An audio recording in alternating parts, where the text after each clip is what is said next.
Hello, मी आहे राधा आणि आज मी बनवलं होतं बटर गार्लिक मशरूम. तर त्यासाठी इथे मी लिंबू, मिरची, कांद्याची पात, बारीक चिरून लसूण आणि कोथिंबीर घेतलेली आहे. मग एका पॅनमध्ये थोडंसं तेल घेतलं आहे आणि त्यामध्ये बटर. तेल आधी घालून घेतलं आहे जेणेकरून बटर आपलं करपलं नाही पाहिजे. मग त्यात बारीक चिरलेली मिरची आणि लसूण घालून घेतली आहे आणि ती छान अशी परतून घेतली आहे.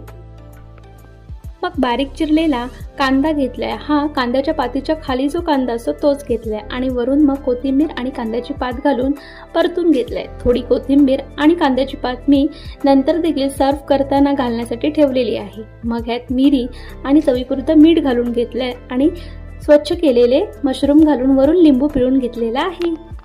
तर झाली आपली तयार बटर गार्लिक मशरूम तयार. एकदम झटपट आणि अतिशय सुंदर लागणारी रेसिपी.